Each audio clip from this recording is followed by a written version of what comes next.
The air in the dressing room felt thick, like the kind of humidity that sticks to your neck on a Boston pier in August. I was for my tie in the mirror, a deep navy blue that matched the groomsmen's suits, and tried to ignore the way my jaw was clenched so tight it ached.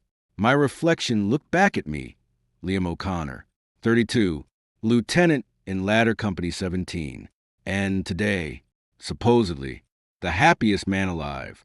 But I couldn't shake the knot in my gut. Behind me, Sal Rossi, big Sal to anyone with a lick of sense, let out a low chuckle that sounded like gravel shifting in a bucket.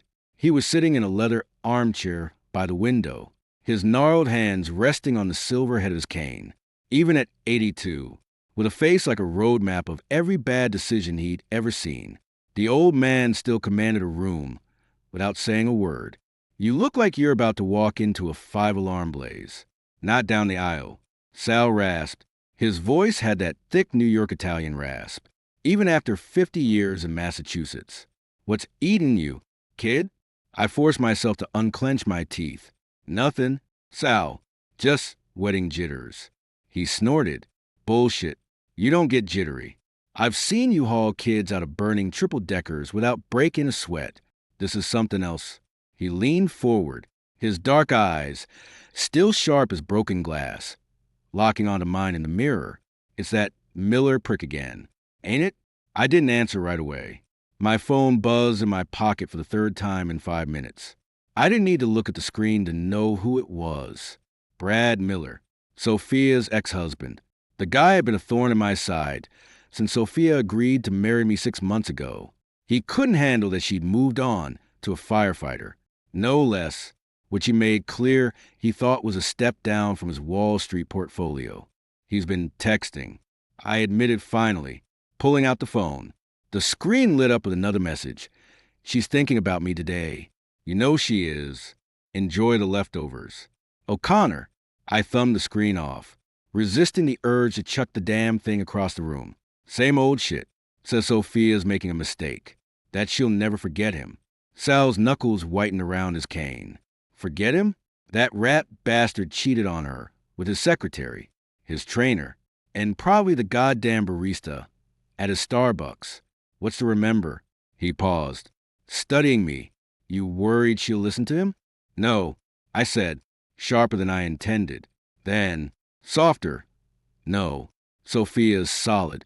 She hates him more than I do, and that's saying something. I don't want a day ruined. You know? I don't want to be that guy who ends up punching someone at his own wedding. Chief would have my badge if I got arrested before the reception. Sal laughed then, a dry, crackling sound. Relax. Liam, today's your day, but it's also a day for lessons. Some people only learn when they're taught the hard way. He reached into the inside pocket of his tuxedo, a custom job that probably cost more than my truck, and pulled out a slim silver flask. He unscrewed the cap, took a long pull, and offered it to me, anisette, from the old country. Knocks the edge off. I wave it away. Gotta stay sharp. Sal, can't be smelling like a distillery when the priest asks if I take her. Suit yourself. He took another sip, then tucked the flask away. Listen, Miller shows up. You let me know. I got people here today. Quiet people. They don't wear uniforms, but they know how to make problems disappear. Remember that time 3 years ago, when those Irish punks tried to shake down the docks for protection money? I nodded. Everyone in Boston knew that story. The Rossi family's shipping interests had been targeted, and suddenly, the punks were gone. No arrests, no headlines, just gone. Yeah, heard they ended up in the Mystic River with cement shoes. Sal grinned, showing a gold tooth. Exaggerating. They ended up working the night shift at a fish processor in Gloucester. Hate the smell of mackerel to this day. Point is, we handle things. You focus on Sophia. Let the rest of us handle the rats. Before I could reply, there was a knock at the door. Marco, one of Sal's security guys, who doubled as a landscaper for the estate, poked his head in. Mr. Rossi? Ms. Sophia's ready. Wants to see Liam for a sec before the ceremony. See? Sal said, pushing himself up with a grunt. Told you. Solid. He patted my cheek. his hand smelling faintly of anisette and old tobacco. Go get your girl, kid, and smile. For Christ's sake, you look like you're marching to your execution. I stepped out into the hallway, the plush carpet muffling my footsteps. The estate, Sal's place on Cape Cod, was all high ceilings and polished wood, but I barely noticed. My mind was on Brad Miller. The guy was a walking cliche, Ivy League degree, trust fund, a condo in Tribeca with a view of the Freedom Tower. He treated Sophia like a trophy, then acted shocked when she'd filed for divorce after catching him with his yoga instructor. Now, he was playing the victim, like she'd stolen his favorite toy. Sophia was waiting in a small sitting room at the end of the hall. When I walked in, she was staring out the window, her back to me, the dress, ivory satin. Simple but elegant. Hug her curves, and her hair was swept up in a loose bun, tendrils framing her face. She turned as I entered, and for a second, the knot in my gut loosened. She was beautiful, always had been, but today she looked like she'd stepped out of a dream. "Hey," I said softly, closing the door behind me. She tried to smile, but it didn't reach her eyes. "Hey yourself. You okay?" Sal said you were tense. I crossed the room, taking her hands. They were cold. "I'm fine. Just Brad's been blowing up my phone. Same old crap." Her jaw tightened. "That asshole. I told him not to come. I told him if he showed up, I'd have a restraining order slapped on him so fast his head would spin." She pulled one hand free to dig her own phone out of a hidden pocket in the dress. "Look, he called the venue this morning. Said if you didn't step aside, he'd make a scene. Can you believe that? Like this is some soap opera." I read the text she shoved at me. "Tell your boy toy the seat next to you is mine by law. Step aside. Sophie, you know where you belong." "Law?" I muttered. "What law? The law of being a narcissistic piece of shit?" Sophia's laugh was brittle. "Exactly. Liam, I'm scared. Not of him, God. No. But of what you might do if he pushes you. I saw you at the rehearsal dinner. When he called. Your hands, they shook. Not with nerves. With anger. I don't want you to go to jail because of him. I don't want our wedding photos to have you in handcuffs." I cupped her face, forcing her to look at me. "Sophia Rossi, soon to be O'Connor, listen to me. I'm not going to hit him. Not unless he puts his hands on you. But I'm not going to let him ruin today. Either. Sal's got it covered. If Brad shows up, Sal's guys will escort him out. Quietly. No fuss." She searched my eyes, then leaned into my touch. "Promise me? Promise me you won't let him get to you. Promise me you'll stay by my side. No matter what. I promise." I said, meaning it. "Today. Tomorrow. Forever. No one's taking you anywhere. Not Brad. Not nobody. You're mine. And I fight for what's mine." A knock at the door interrupted us. Marco again. 5 minutes. "Mr. O'Connor." "Father Ricci's ready." I kissed Sophia's forehead, breathing in the scent of her perfume, jasmine. My favorite. "Let's do this." I whispered. She nodded, squaring her shoulders. As we walked toward the ceremony space, a sun-drenched terrace overlooking the Atlantic. I caught Sal's eye across the room. He gave me a subtle nod, his hand resting on the silver head of his cane. Behind him, 2 of his landscapers shifted slightly, their jackets bulging just enough to hint at what they were carrying. My phone buzzed again. "Brad, last chance." "O'Connor, step aside, or I take what's mine." I didn't bother replying. Instead, I slipped the phone back into my pocket, took Sophia's hand, and stepped out into the sunlight. The guests rose as we appeared, faces turning toward us. Family, friends, my brothers from the firehouse in their crisp suits. And there, at the front, beside the empty seat that was supposed to be mine, a flash of movement, a figure in a too expensive suit, sliding into my chair, crossing his legs like he owned the place. Brad Miller, smirking. I felt Sophia stiffen beside me. My own blood went cold, then hot. So much for staying quiet. So much for letting Sal handle it. Because as Brad raised a glass, probably filled with champagne he brought himself, and opened his mouth to speak. I realized this wasn't just about a seat.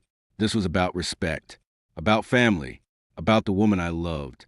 And I was done playing nice. But before I could move, Sal's voice cut through the murmurs of the crowd. Low and dangerous. Bradley, that's Liam's chair. Get up. The terrace fell silent. Brad turned, his smirk faltering as he met Sal's gaze. Mr. Rossi, just keeping it warm for my girl here. Your girl? Sal's cane tapped the floor. Once. Twice. She hasn't been your girl since you stuck your dick where it didn't belong. Now get up before I have my boys help you. Brad's face reddened. You can't talk to me like that. I'm a guest. Sophia invited me. Sophia invited you? Sal laughed. A harsh, mirthless sound. Try again. You lying sack of shit. She told you not to come. I told you not to come. Yet here you are, proving exactly why you're not welcome. He gestured to the two landscapers, who stepped forward, their hands hovering near their jackets. Last chance. Bradley, walk out on your own, or we carry you out. Choice is yours. Brad looked around, panic flickering in his eyes as he realized no one, not even his own parents, seated stiffly in the front row, was coming to his aid. This is outrageous. I'll sue you all. You'll shut your mouth. Sal growled, or I'll shut it for you. Permanently. He turned to the landscapers. Take him. And the friend he brought, what's his name? Chad? Todd? Take him too. They're disturbing the peace. As the men grabbed Brad's arms, gently at first, then tighter when he struggled, he started yelling, his voice cracking. Sophie, baby, look at me. Don't let them do this. You love me. You know you do. Sophia didn't even glance at him. She stood frozen, her hand tightening around mine until my knuckles ached. I squeezed back, willing her strength. Get him out of here, I said quietly, my voice carrying just enough for Sal to hear. Sal nodded, with pleasure. They dragged Brad toward the exit, his protests echoing off the terrace walls. As they passed the edge of the seating area, Brad twisted, trying to catch Sophia's I won last time. This isn't over. Sophie, I'll see you in court. The door slammed shut, cutting him off. Silence fell again, heavier this time. Then, slowly, the guests began to sit, murmuring among themselves. Father Ricci cleared his throat, adjusting his stole. Shall we proceed? I looked at Sophia. Tears streamed down her face, but she was smiling, shaky, but real. I'm sorry, she whispered. I'm so sorry. Don't, I said, wiping a tear from her cheek with my thumb. None of that's on you. It's on him, and it's over now. Sal returned to his seat, smoothing his jacket as if nothing had happened. He caught my eye and winked. Told you we handle it. Kid, I turned back to the altar, to the priest, to the future, waiting for us. The sun was warm on my face, the ocean breeze cool. For the first time that day, the knot in my gut was gone, replaced by something else, resolve, love, and the unshakable knowledge that no one, not Brad Miller, not anyone, would ever come between us again. We're ready. Father, I said, my voice steady, and as the ceremony began, I didn't think about Brad, didn't think about the texts, the threats, the scene. I thought about Sophia, about the life we'd build, about the family we'd become, and about the fact that, thanks to Sal, Brad Miller wouldn't be sitting in my chair again anytime soon. Not unless he wanted to learn what happened when you mess with a Rossi and an O'Connor. The silence after that door slammed wasn't just quiet. It was the kind of hollow, ringing void you get right after a blast goes off, the moment before the dust settles and the screaming starts. Except nobody was screaming. 150 of Boston and New York's finest were holding their breath, waiting to see if the earth was going to swallow the terrace whole.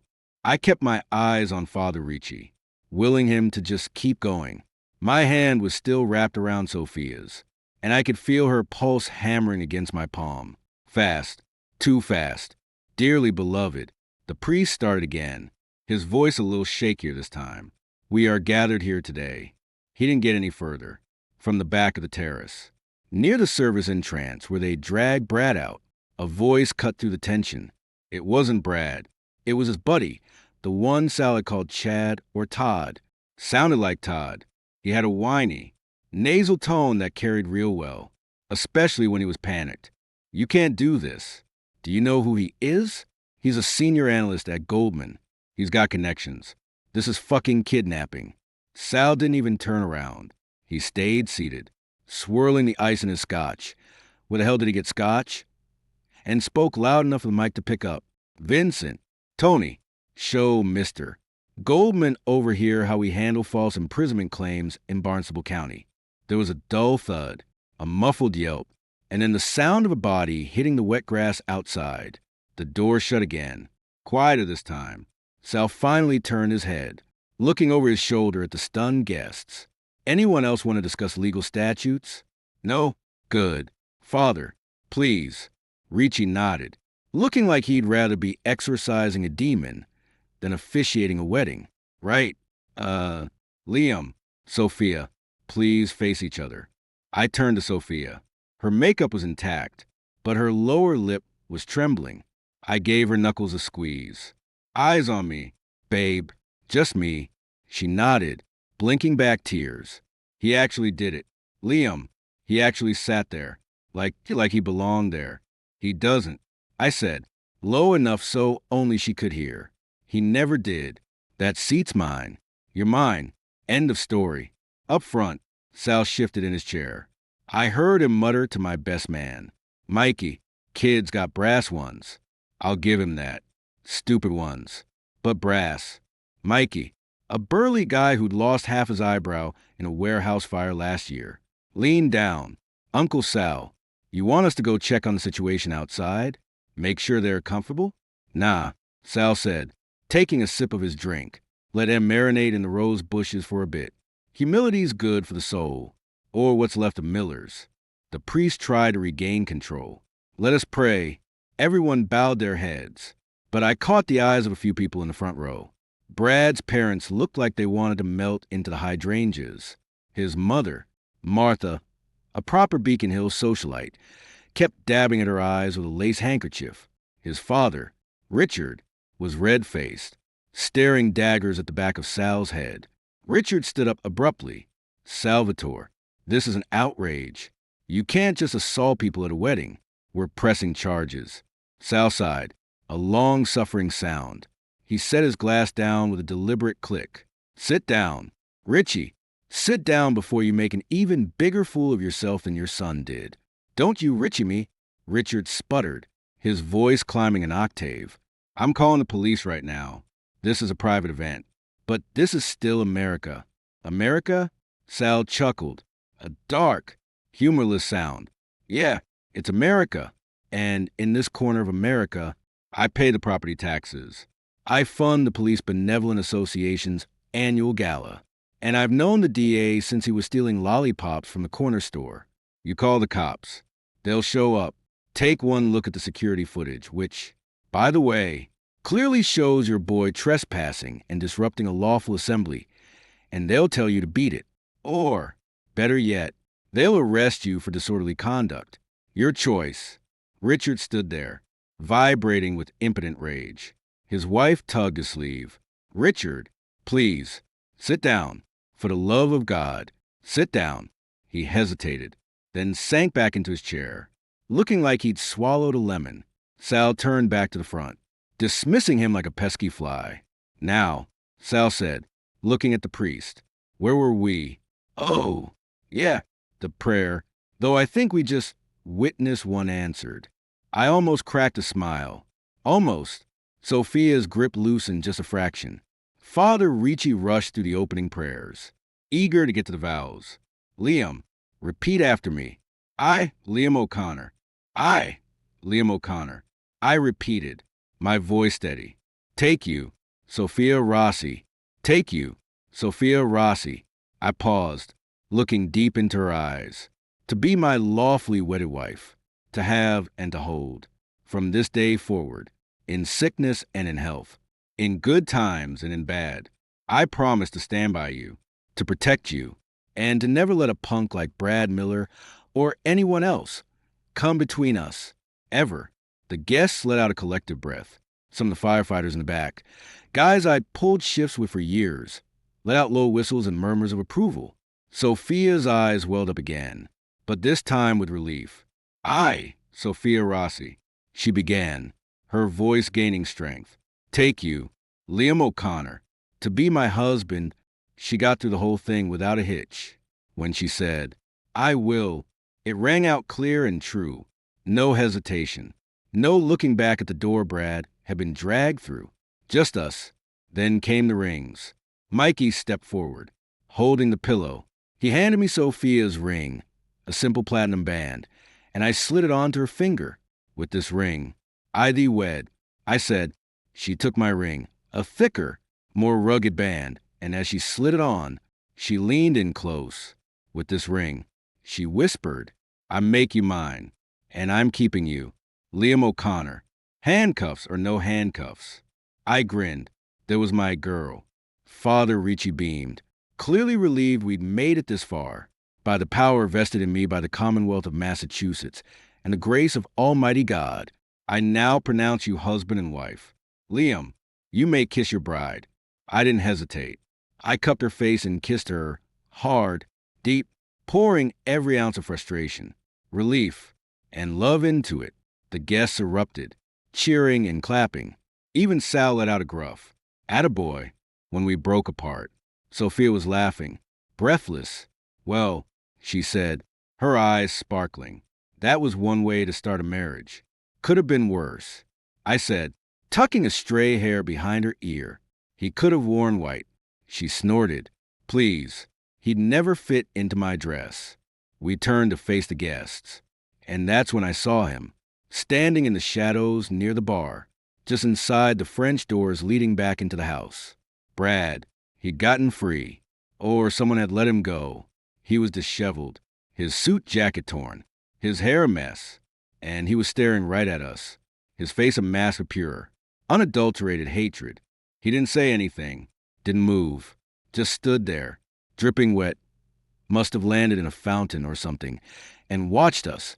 Sophia saw him too. Her smile faded. Liam, ignore him. I said, keeping my voice low. He's not worth the air he's breathing. But Brad wasn't ignoring us. He took a step forward, then another. A few guests noticed him and started whispering. Sal looked up, followed my gaze, and his expression darkened. He set his glass down and started to rise. But I put a hand on his shoulder. I got this. Sal, I said quietly, let me handle it. My way. Sal's eyes narrowed, but he sat back down. Don't kill him. Kid, not today. The paperwork's a bitch. I nodded, then turned back to Brad. He'd stopped a few feet away, close enough to talk, but far enough that I couldn't just deck him without crossing the distance. His lips curled into a sneer. Touching. He spat. Real touching. But this isn't over. O'Connor, none of this is legal. The marriage, the seating arrangements, none of it. I'll contest the divorce. I'll drag her through court for years. You think you're her husband?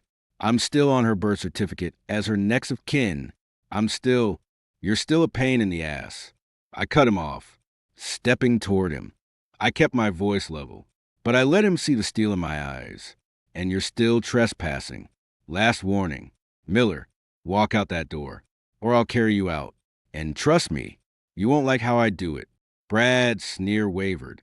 He glanced at Sal, then at Mikey and the other firefighters, who were all standing now, looking ready to throw down. He looked back at Sophia, desperation creeping into his eyes.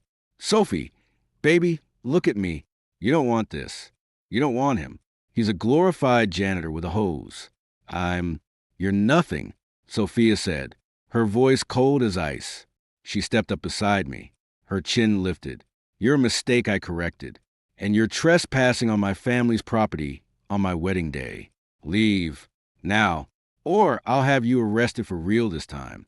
And I'll make sure everyone at Goldman knows exactly why you were dragged out of a wedding in handcuffs. See how your connections like that. Brad flinched like she'd slapped him. He opened his mouth, closed it, then spun on his heel and stalked toward the doors. but he paused at the threshold, looking back over his shoulder. This isn't over. Sophie, I'll see you in court. Both of you. Bring it. I called after him. But pack a lunch. It's going to be a long, expensive ride. He disappeared inside. The tension in the terrace deflated, like a pricked balloon. Guests started talking again, the hum of conversation rising. Sal raised his glass in a silent toast. Sophia leaned into me, shaking. Is it really over? She whispered. I wrapped my arm around her, pulling her close. It's over. He's done. You're my wife. Nothing's changing that. She looked up at me, her eyes searching mine. Then she smiled, a real, genuine smile. Your wife. I like the sound of that. Good, I said, kissing her forehead. 'Cause you're stuck with me now. Mrs.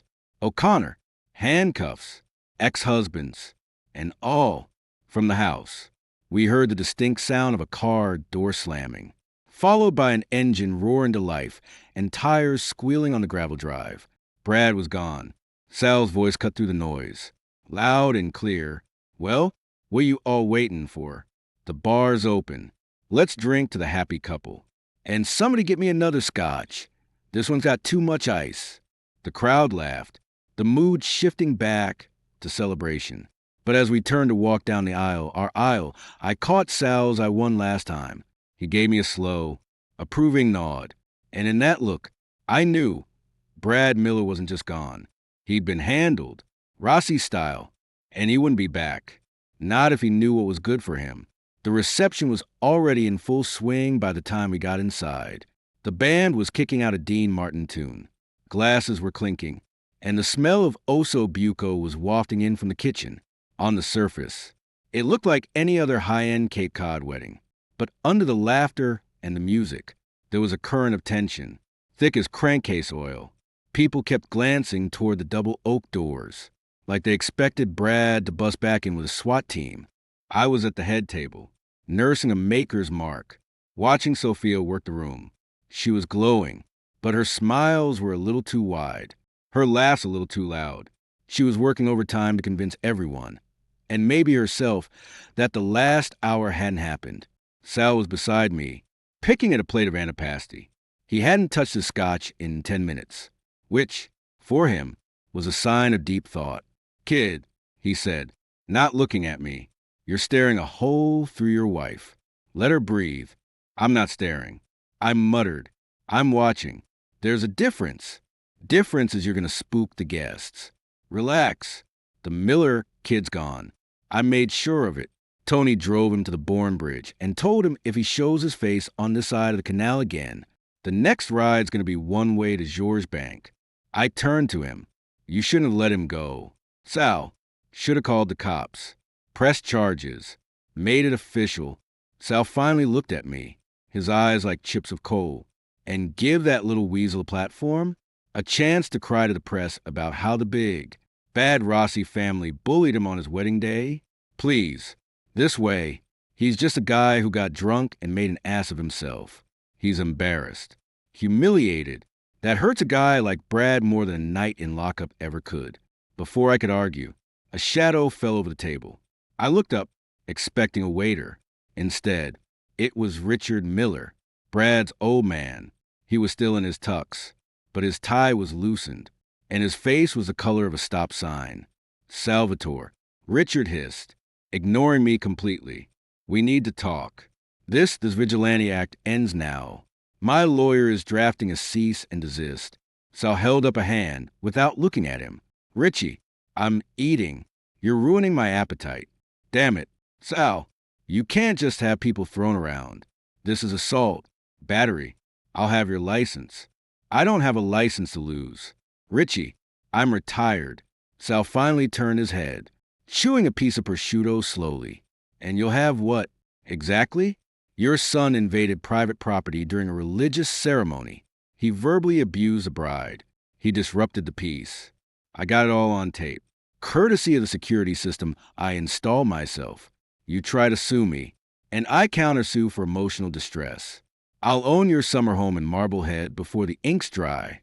Richard's hands balled into fists. You think you're above the law? Is that it? Because of who you know? I think the law is a tool. Richie, same as a wrench or a hammer. You use it to fix what's broken. Right now, my grandson-in-law's peace of mind is broken.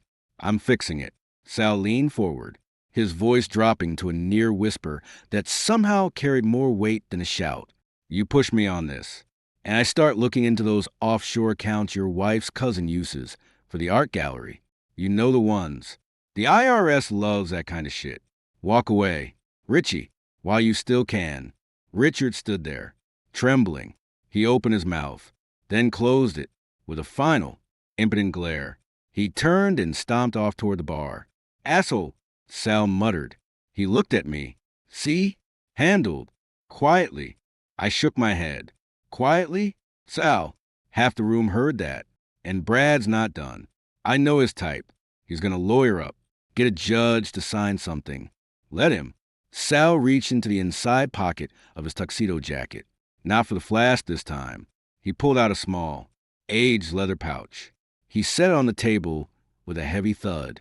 I got something for that. I frowned. What's that? Insurance. He untied the leather string and upended the pouch. Out slid a pair of handcuffs. But these weren't the nickel-plated cuffs the cops carried. These were old, brass, maybe heavy.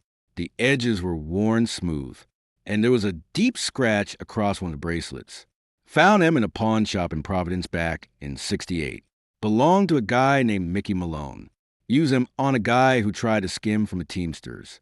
That guy spent 3 days in a freezer before he saw a judge. I stared at the cuffs. You're kidding.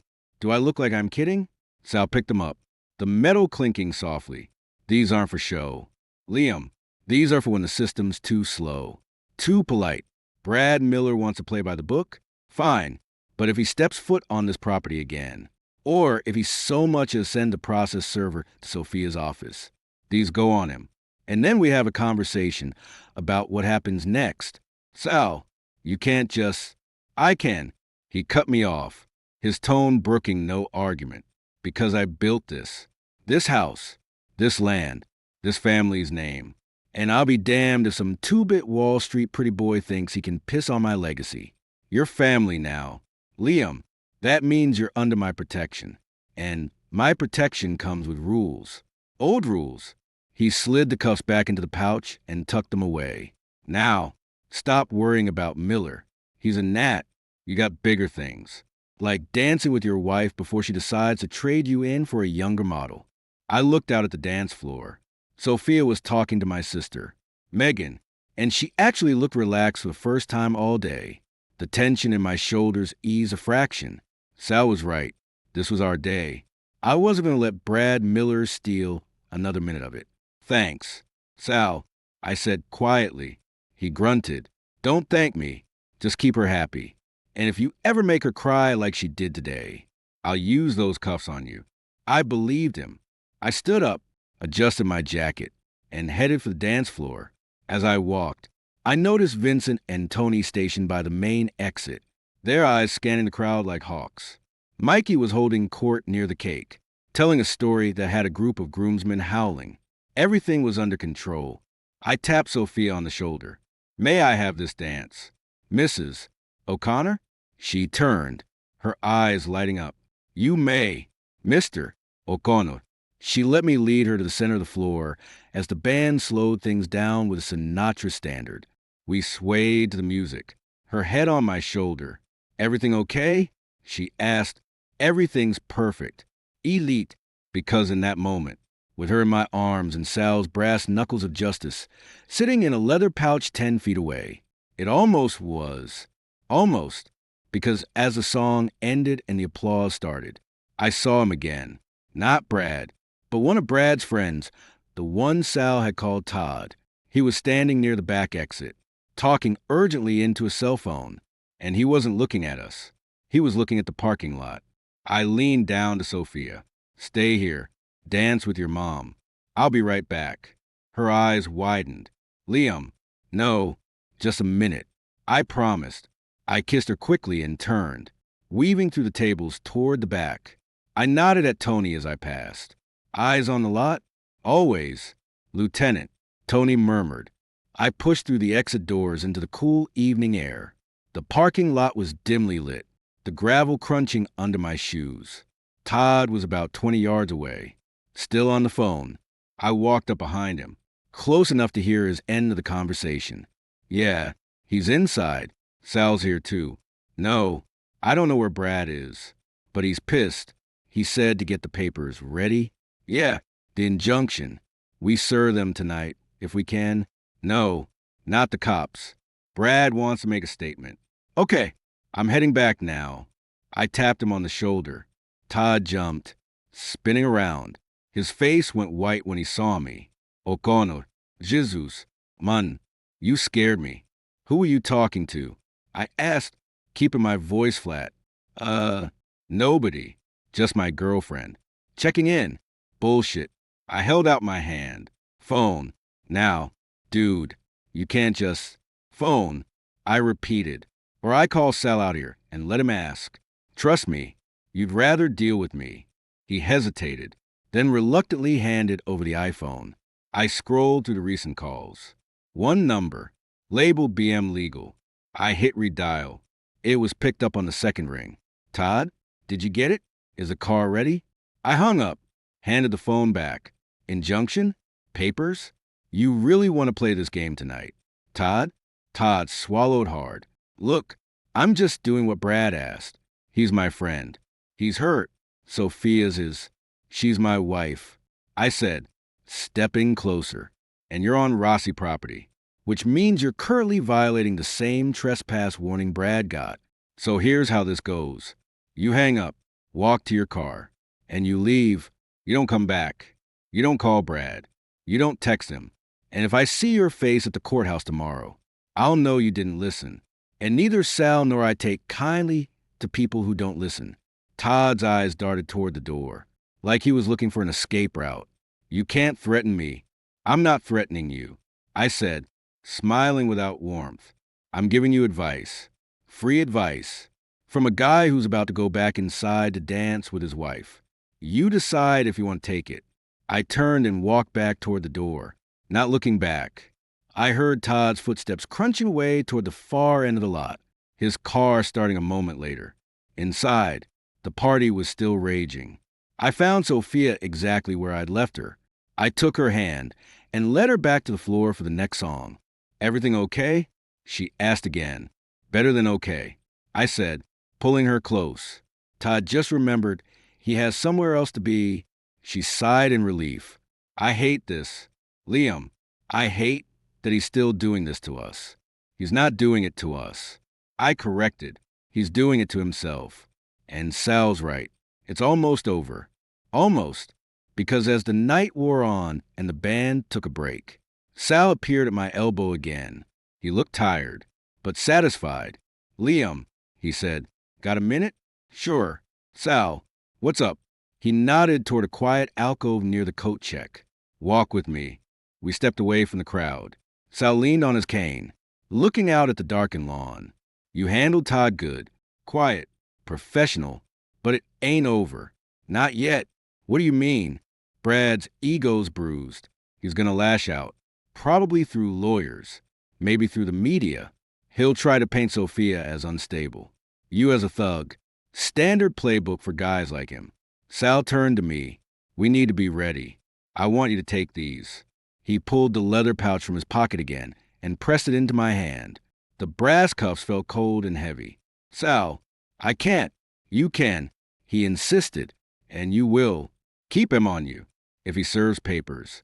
If he shows up at the house. You put these on him. Then you call me. I'll handle the rest. Understand? This isn't about revenge. Liam, it's about boundaries. About making sure he knows there are consequences for crossing lines. I looked down at the pouch in my hand. This was it, the point of no return. Accepting these meant I was stepping fully into Sal's world, a world of old rules and brass-knuckle justice. But it also meant protecting Sophia, protecting what we'd built. I looked up at Sal and nodded. I understand. Good. He patted my cheek. Now get back to your wife and try to enjoy the rest of your night. Tomorrow, the real work begins. He walked away, leaving me alone in the alcove. I tucked the pouch into my inner pocket, feeling the weight of it settle against my ribs. A reminder, a promise. Outside, a car engine revved in the distance. Brad, or one of his minions, still lurking, still watching. Let them watch. Let them plot. Because now, I wasn't just a firefighter. I was a Rossi, and we played by our own rules. I stepped back into the light, found Sophia, and pulled her into my arms. She rested her head against my chest, and for the first time that day, I felt truly calm. The storm had passed, but the cleanup? That was just getting started. The band was taking a smoke break, replaced by some canned Sinatra pumping through the overheads. I was at the bar, knocking back a quick club soda, trying to give Sophia a minute to breathe with her cousins. That's when I saw the headlights cut across the French doors. Not one set, 3, high beams, shining right through the sheer drapes, throwing long, jagged shadows across the dance floor. Conversations died. Glasses paused halfway mouths. Even the waitstaff froze, their trays of veal medallions hovering like offerings. Tony materialized beside me, his voice a low rumble. Lieutenant, 2 town cars and a Bentayga. All black, Connecticut plates on the lead car. That's Miller's ride. I didn't need to look at Sal. I could feel the old man's energy shift from the head table. It was like the temperature in the room dropped 10 degrees. Stay here. I told Tony, keep the doors. I'll handle the front. Like hell you will. Sal's voice cut in. He was standing right behind me, having moved with that creepy, silent grace old mobsters have. He didn't have his cane anymore. He'd swapped it for a fresh tumbler of scotch. This is a Rossi matter. You're family now. Liam, but this is my house. My rules.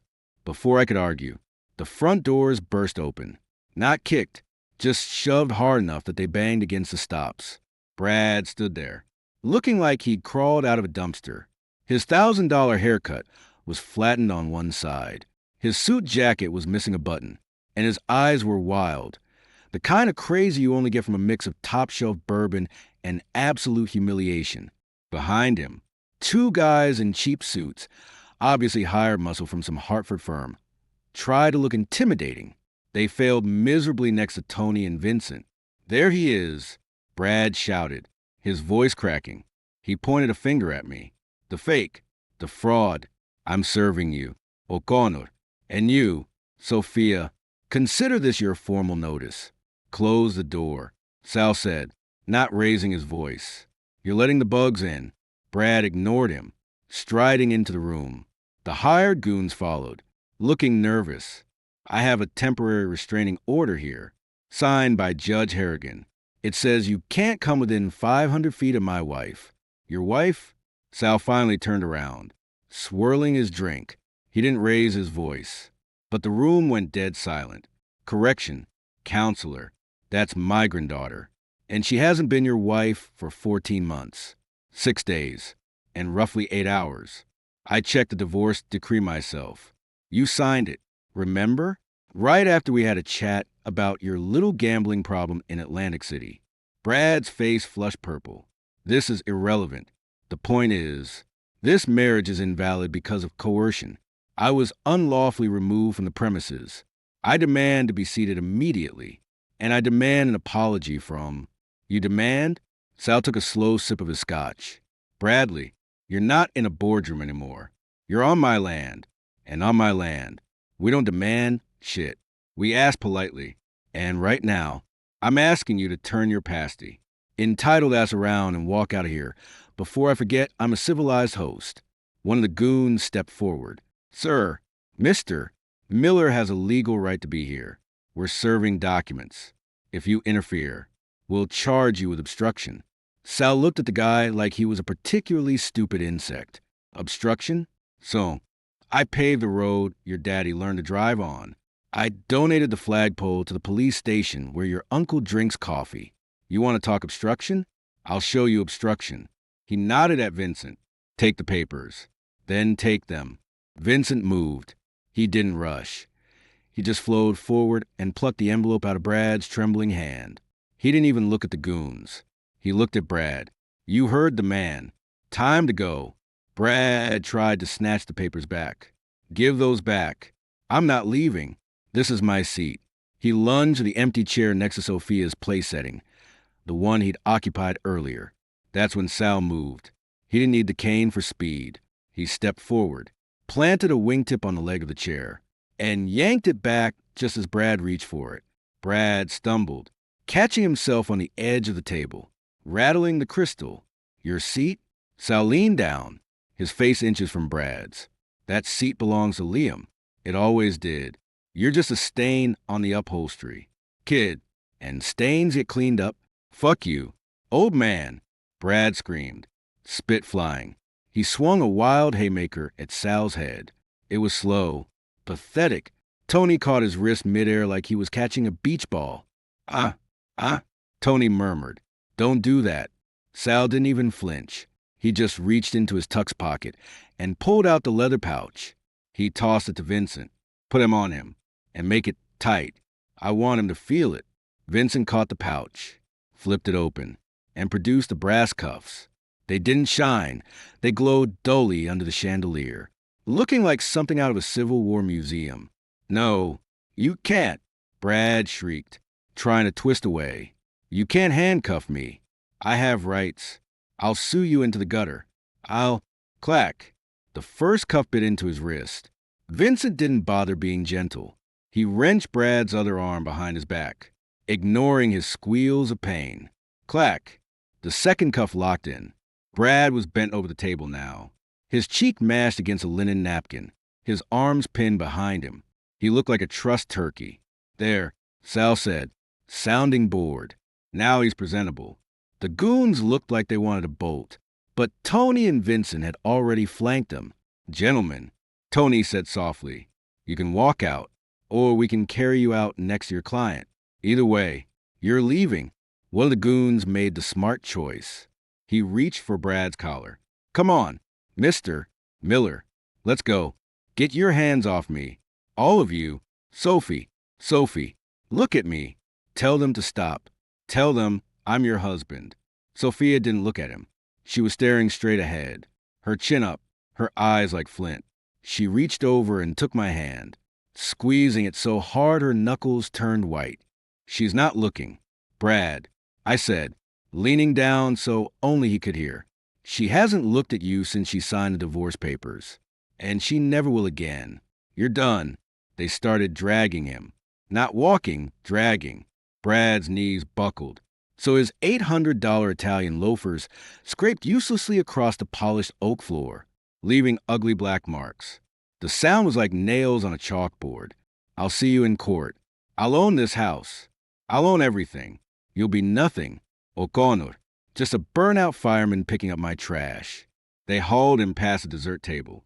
A 3-tier cake wobbled precariously. Brad managed to kick a tray of cannolis, sending them skittering across the floor. The guests gasped, but nobody moved to help him. They just watched, some in horror, some in grim satisfaction. At the doorway, Sal raised his voice one last time. He didn't shout. He projected. Every word landed like a hammer. Bradley. The dragging stopped. Brad twisted his neck, looking back with red-rimmed eyes. If I see you on this property again, Sal said, taking a step toward him, if I see you within 100 feet of my granddaughter or her husband, I won't call the cops. I won't call a judge. I'll call the harbor master, and he'll find a new mooring spot for you, underneath that chair you seem so fond of.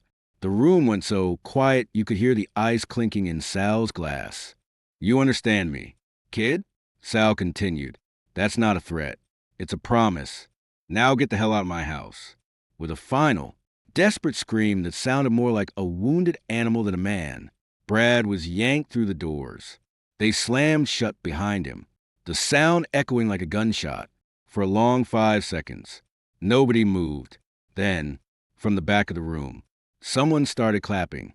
It was Mikey. Slow, deliberate claps that echoed in the silence. One by one, the other firefighters joined in, then the family. Soon, the entire room was on its feet, applauding. Sal stood there, soaking it in. He finished his scotch, set the glass down, and turned to me and Sophia. He reached out, placing a hand on each of our shoulders. Now, he said, his voice returning to normal. Where were we? Yes. Dessert. And somebody get a mop for the floor. And a strong drink for the happy couple. They've earned it. He walked back to his seat like he'd just dismissed a valet, not a man's entire sense of self-worth. Sophia let out a shaky breath and leaned her head on my shoulder. Is it really over? Liam? I looked at the closed doors, then at the empty chair, and finally at the brass cuffs still weighing heavy in my pocket. Yeah, babe, I whispered, kissing the top of her head. It's over. And if it isn't, we'll finish it. Outside, the distant sound of screeching tires and a car alarm fading into the night was the only reply. The applause died down, but the buzz in the room felt different now. Lighter, like a pressure valve had finally blown. Sal sat back down at the head table, plucked an olive from his martini, and chewed it like he'd just swatted a fly instead of ending a man's dignity. He caught my eye and gave me a look, half nod, half wink, that said told you so without moving his mouth. Sophia was still leaning on me, her breathing shallow. I tilted her chin up. You good? She blinked, those big brown eyes still a little glassy. I don't know. I think I'm in shock. Did that really happen? Did my grandfather just bury him under a chair? Metaphorically, I said, sliding an arm around her waist. For now. Come on, let's sit. You're shaking. We moved back to our seats. A busboy scrambled to right the dessert table and clean the black streaks Brad's shoes had left on the floor. Another waiter appeared instantly, replacing Sophia's top of water glass and refilling our wine. Nobody mentioned Brad. Not a single guest had the balls to bring it up. It was like the guy had been a bad dream we all agreed to forget. Sal leaned over, his voice a low rasp. Kid, you handled that well. Didn't swing, didn't curse, just stood there like a rock. You're all right. He paused, reaching into his pocket. He pulled out a small, old-fashioned key brass, like the cuffs, and dropped it onto the tablecloth in front of me. That's for the cabin up in New Hampshire, near Conway, if Miller's lawyers get too loud, or if the press starts sniffing around. You take Sophia and disappear for a weekend. No phones, no names, just trees and quiet. I stared at the key. Sal, we don't need to run. We didn't do anything wrong. It's not about wrong or right, he said, swirling his drink. It's about peace of mind. Brad's the type to hire a PI to snap pictures of you scratching your ass, so he can call you unfit in court. At the cabin, there's no cameras, no cell signal, and the nearest neighbor is a mile away. Use it. I picked up the key. It was heavier than it looked. A symbol of the world I just married into, a world where safety wasn't guaranteed by locks, but by isolation and the threat of violence. I tucked it into my pocket alongside the cuffs. Thanks, Sal, but I think we'll stay. I want him to see we're not scared. Sal grunted. Brave. Stupid, but brave. Just like your old man. God rest his soul. He clapped me on the shoulder, then turned his attention to the bandleader. Frank, play something that doesn't suck. My granddaughter needs to dance with her husband, not listen to this elevator music. The band kicked into a swinging version of That's Amore. The tension finally shattered. People laughed. The clinking of silverware resumed, and the dance floor filled up again. It was like a switch had been flipped. 1 minute we were in a crime drama. The next, we were back in a rom-com. I led Sophia onto the floor. She melted into my arms as we swayed to the music. Your grandfather is terrifying, she whispered against my chest.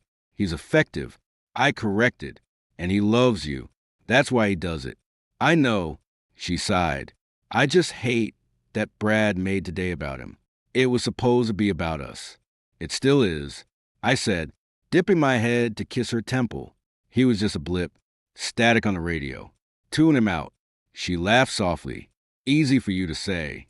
You weren't the one he was screaming at. I heard him, I said, my voice hardening for a second. And I'll hear him every time he tries to come near you.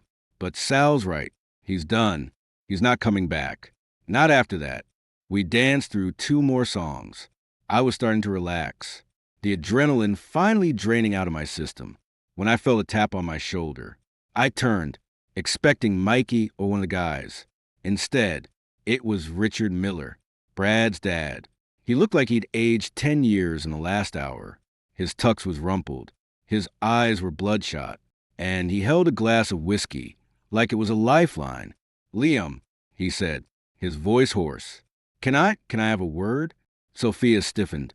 I squeezed her hand. "It's okay. Stay here." I led him a few feet away, near the edge of the dance floor.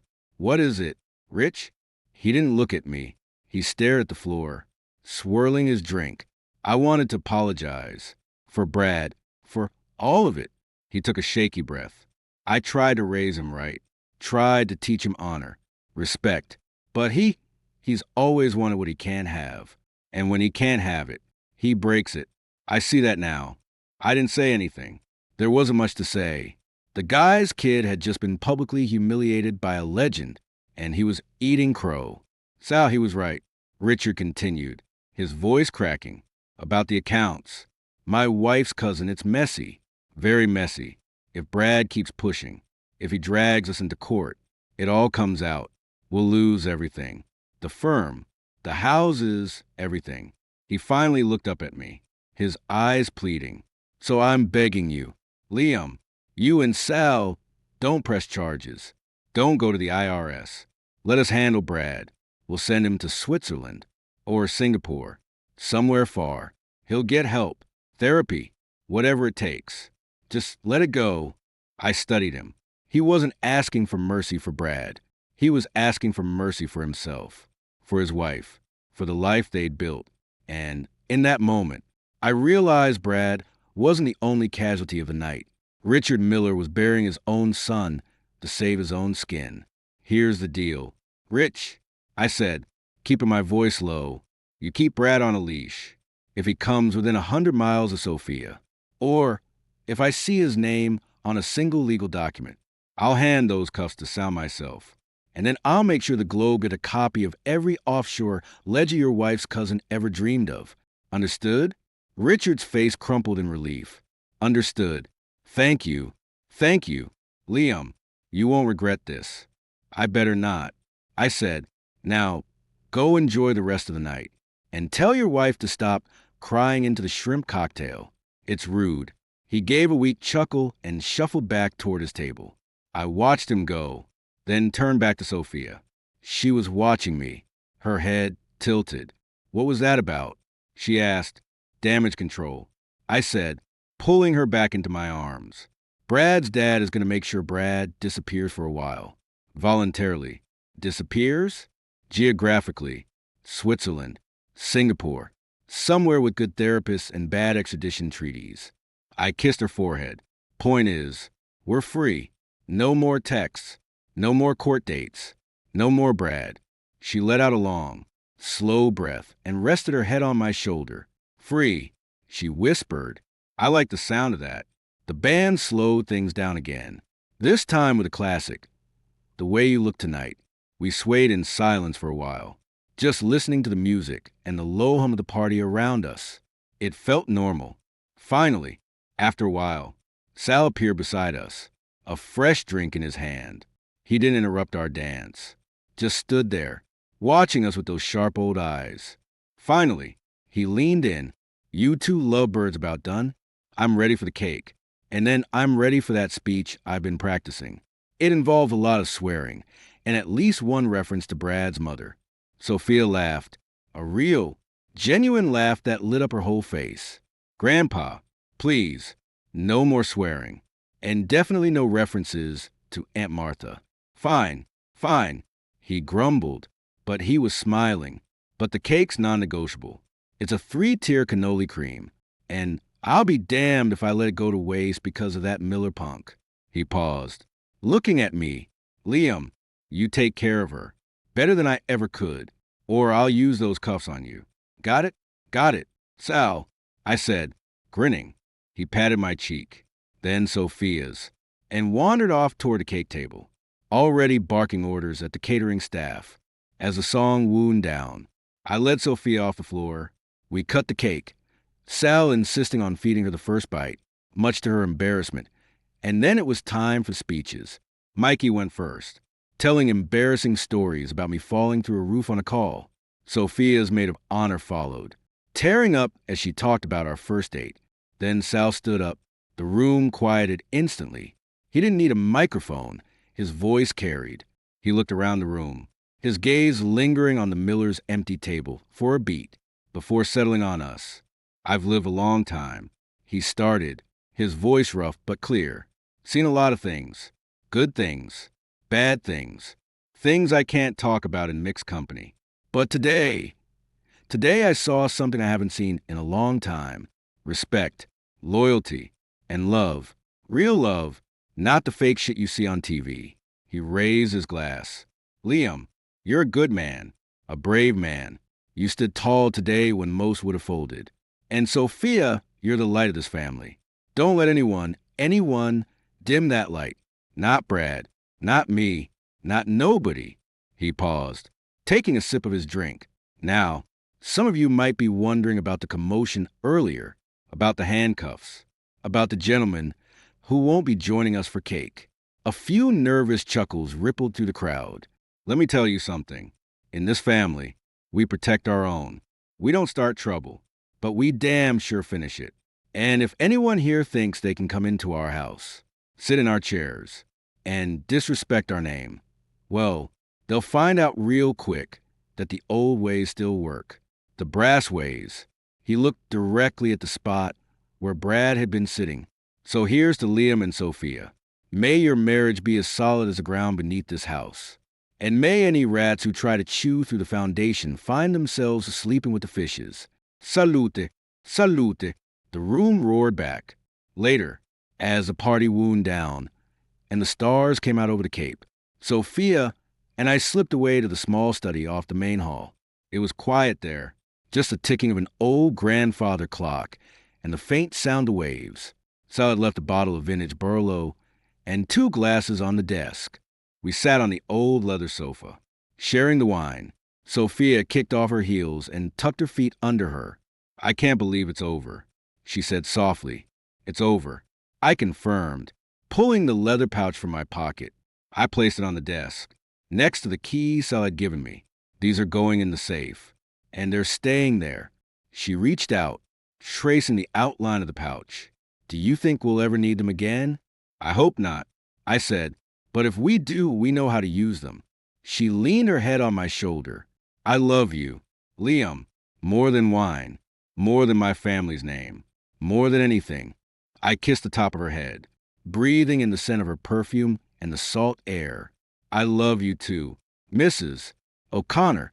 And that seat, the one he wanted, it's yours now, forever. Outside, a car door slammed, a guest leaving. But it wasn't Brad. It was just the world moving on, leaving us behind in our own little pocket of peace. I reached over and flipped on the old record player, sitting in the corner. Sal had left a stack of vinyl there. I picked one at random. Frank Sinatra, Come Fly With Me. The needle dropped, and a familiar crackle and swell of the music filled the room. Sophia smiled, her eyes drifting shut. Perfect. I pulled her closer, and we sat there in the dark, listening to the music, feeling the weight of the day and the weight of the future settle over us. It wasn't a perfect ending. Real life rarely is, but it was ours. And as long as I had her, and the old man had our backs, I figured we'd be just fine.